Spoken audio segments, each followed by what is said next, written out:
আসসালামু আলাইকুম প্রিয় এইচএসসি 2026 সালের পরীক্ষার্থীরা, টেস্ট পরীক্ষাটা যতই ঘনিয়ে আসছে একটা কমন প্রশ্ন প্রচুর পরিমাণে পাচ্ছি। ভাইয়া বিগত বছরের বোর্ড প্রশ্নের সৃজনশীলগুলো দেন, এগুলো একটু পড়তে চাই।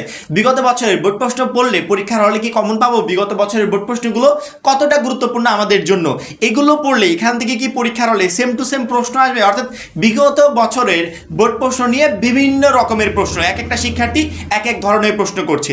মূলত আজকের ভিডিওটা এই জন্যই যে বিগত বছরের বোর্ড প্রশ্নগুলো পড়ে বা ওই প্রশ্নগুলোর পিছনে সময় নষ্ট করে আমরা ভুল করছি না তো, নাকি আসলেই বিগত বছরের বোর্ড প্রশ্নগুলো পড়া প্রয়োজন। মাত্র 310 টাকায় যারা এখনো আমাদের এইচএসসি 26 টার্গেট প্লাস কোর্সে যুক্ত হওয়া নাই, খুবই দ্রুত করো, কারণ কি একটাই মাত্র কোর্সে তুমি সকল সাবজেক্টের একদম শর্টকাট সাজেশন পাবে পিডিএফ আকারে। সেই সাথে বিগত বছরগুলোর বোর্ডের এমসিকিউ পাবে উত্তর সহ পিডিএফ আকারে। প্রত্যেকটা চ্যাপ্টার অ্যানালাইসিস করা সকল সাবজেক্ট সকল গ্রুপের জ্ঞানমূলক এবং অনুধাবনমূলক প্রশ্নোত্তর পাবে পিডিএফ আকারে। এছাড়া লিখিত অংশে শর্টকাট টেকনিক, গ্রামার অংশে শর্টকাট টেকনিক, পড়াশোনার রুটিন, এ প্লাস গাইডলাইন, এভরিথিং থাকবে এই একটা মাত্র কোর্সে। এই টোটাল বিষয়গুলো আমরা একটা প্যাকেজ আকারে তোমাদেরকে রেডি করে দিচ্ছি, যেই প্যাকেজের মূল্য মাত্র 310 টাকা। যারা এখনো কোর্সে যুক্ত হন, স্ক্রিনে যে নাম্বারটা দেখতে পাচ্ছ এই নাম্বারে 310 টাকা কোর্স ফি পাঠিয়ে এই নাম্বারেই হোয়াটসঅ্যাপে আমাকে জানাবে ব্যাক কোর্স ফি পাঠিয়েছি। সাথে সাথে তোমাকে গ্রুপে যুক্ত করে নিব, তখন থেকে তোমার এই ক্লাস প্রস্তুতি শুরু হয়ে যাবে। আমরা তোমাদের টেস্ট পরীক্ষাকে কেন্দ্র করে যে রুটিনটা পাবলিশ করেছি, পড়াশোনার রুটিন, সেই রুটিনে বিগত বছরের বোর্ড সিকিউ পড়ার জন্য সময় রেখেছি, বিগত বছরের বোর্ড এমসিকিউ পড়ার জন্য সময় রেখেছি। অর্থাৎ তুমি তো তোমার টেক্সট বুক পড়বেই, পাশাপাশি বিগত বছরের বোর্ড এমসিকিউ এবং সিকিউ গুলো পড়ে পরীক্ষার হলে যাবে। তাহলে তোমার পরীক্ষার প্রশ্ন টোটালি কমন থাকবে, অর্থাৎ মিস হওয়ার কোনো সম্ভাবনা থাকবে না। সেক্ষেত্রে প্রশ্ন তৈরি হতেই পারে যে বিগত বছরের বোর্ড প্রশ্নগুলো কি আসলেই এতটা গুরুত্বপূর্ণ যেগুলো পড়লে আমি পরীক্ষার হলে প্রশ্ন কমন পেয়ে যাব?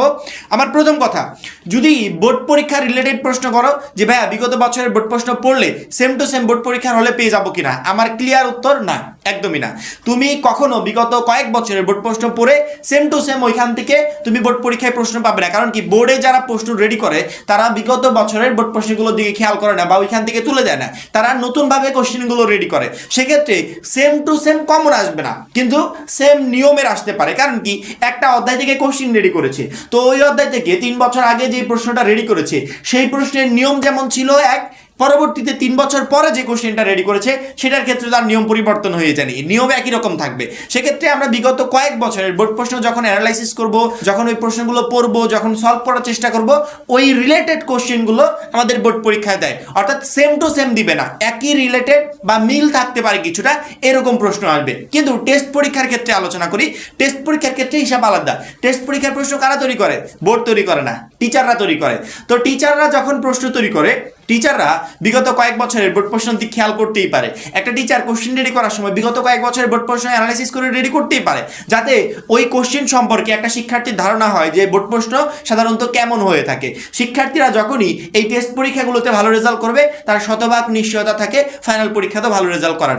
এখন কলেজের শিক্ষকরা এই বিষয়গুলো চিন্তা ভাবনা নিয়ে বা এই বিষয়গুলো মাথায় নিয়ে পরবর্তীতে প্রশ্ন রেডি করে। এই জন্য বিগত বছরের বোর্ড প্রশ্নের সাথে আমাদের যে টেস্ট পরীক্ষার প্রশ্ন হয়, এই প্রশ্নের কিছুটা মিল থাকতে পারে, কিন্তু সেম টু সেম একবারে টোটালি একটা বোর্ড তুলে যে তোমাকে দিয়ে দিবে এমনটা না। তোমরা বিগত বছরের বোর্ড প্রশ্নগুলো পড়বে, এটা টেস্ট পরীক্ষার জন্য অবশ্যই গুরুত্বপূর্ণ, কিন্তু এইগুলো পড়বে কখন?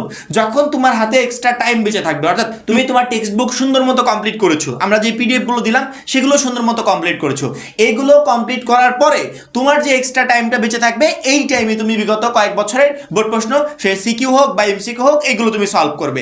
বিগত কয়েক বছরের বোর্ড প্রশ্ন সলভ করলে আমাদের সাধারণত পরীক্ষায় কোন টাইপের প্রশ্ন এসে থাকে বা কোন কোয়ালিটির প্রশ্ন হয়ে থাকে, এগুলো সম্পর্কে আমরা টোটালি ধারণা পেয়ে যাই। যখনই আমার মাথায় এই ধারণাটা চলে আসবে, আমার জন্য বোর্ড পরীক্ষার হলেও বা টেস্ট পরীক্ষার হলেও প্রশ্নের অ্যান্সার করা একদমই ইজি হয়ে যাবে। এই জন্য আমার মনে হয় কোনো শিক্ষার্থীর শুধুমাত্র বিগত কয়েক বছরের বোর্ড প্রশ্ন পড়ে পরীক্ষার হলে যাওয়া উচিত না। আগে টেক্সট বুক কমপ্লিট করতে হবে, সেগুলো কমপ্লিট করার পর, টেক্সট বুকের অংশগুলো কমপ্লিট করার পর পরবর্তীতে গিয়ে বিগত বছরের বোর্ড প্রশ্নগুলো আমি সলভ করবো। অর্থাৎ আমি আমার টেক্সট বুক থেকে কেমন প্রিপারেশন নিলাম বা কতটুকু প্রস্তুত হতে পারলাম, এইটা যাচাই করার জন্য বিগত বছরের বোর্ড প্রশ্নগুলো আমাকে সলভ করতে হবে। অর্থাৎ টেক্সট বুক থেকে পড়বো, সেগুলো বিগত কয়েক বছরের বোর্ড প্রশ্নের উপরে অ্যাপ্লাই করব।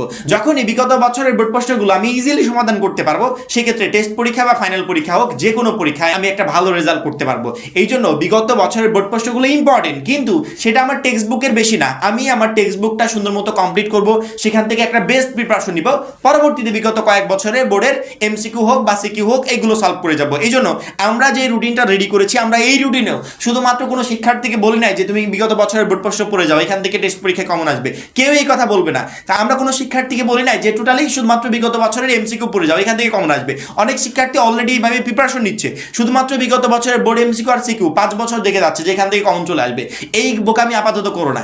এইচএসসি পর্যায়ে এই বোকামিগুলোর কারণে পরীক্ষায় প্রচুর পরিমাণ শিক্ষার্থী খারাপ রেজাল্ট করে। এই জন্য আমার মনে হয় ভুলভাল প্রিপারেশন না নিয়ে আমাদের সঠিকভাবে সামনের এই কয়টা দিন কাজে লাগানো উচিত, যাতে আমি পরীক্ষায় একটা বেস্ট রেজাল্ট করতে পারি।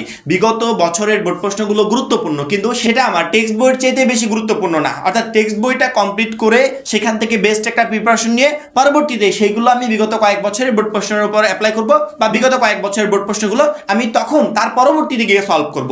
তাহলে টেক্সট বুক প্লাস বিগত কয়েক বছরের বোর্ড এমসিকিউ এই দুইটা যখন একত্রিত করে কমপ্লিট করতে পারবো, ইনশাআল্লাহ বোর্ড পরীক্ষার হলে যে প্রশ্নই আসুক আমি সহজে অ্যান্সার করতে পারবো। কিন্তু রিসেন্টলি যে বিষয়গুলো দেখছি বা যে রিলেটেড প্রচুর পরিমাণ কমেন্ট পাচ্ছি বা মেসেজ পাচ্ছি, শিক্ষার্থীরা দেখি এই বোর্ড প্রশ্নের উপর বেশি পরিমাণ ফোকাস করছে, মানে বেশি ঝুঁকে গেছে যে এইগুলো হয়তো লাস্ট মোমেন্টে কমপ্লিট করলে এখান থেকে হয়তো বোর্ড পরীক্ষায় প্রশ্ন কমন পেয়ে যাবো। না, এই ধরনের চিন্তা ভাবনা মাথায় একদমই রাখা উচিত না। এইগুলো আমাদের অপশনাল হিসেবে থাকবে যে টাইম পেলে তখন এগুলো আমি সলভ করবো। এই জন্য সামনের যে কয়দিন সময় আছে এই সময়টুকু আমরা অযথা নষ্ট না করে এই সময়টুকু আমরা এমনভাবে কাজে লাগাবো যাতে এই সময় আমরা যে প্রিপারেশনটা নিব এই প্রিপারেশনে আমি টেস্ট পরীক্ষায় ভালো রেজাল্ট করতে পারি, এবং টেস্ট পরীক্ষায় ভালো রেজাল্ট করার পর আমি যাতে ফাইনাল পরীক্ষাতেও সেম একটা রেজাল্ট করতে পারি। এবং তোমাকে টেস্ট পরীক্ষায় ভালো রেজাল্ট করতে বা বোর্ড পরীক্ষায় ভালো রেজাল্ট করতে আমাদের 310 টাকার টার্গেট প্লাস কোর্সটা প্রচন্ড পরিমাণে হেল্প করবে। কারণ কি, তোমার টেস্ট পরীক্ষার বেস্ট একটা প্রিপারেশনের জন্য যা যা প্রয়োজন সবকিছু আমরা কোর্সে অ্যাড করে দিয়েছি। সেক্ষেত্রে যারা এখনো কোর্সে যুক্ত হয় খুবই দ্রুত যুক্ত হয়ে যাবে, কারণ কি ওই একটা মাত্র কোর্সই তোমাকে প্রত্যেকটা সাবজেক্টে প্লাস প্রিপারেশন নিতে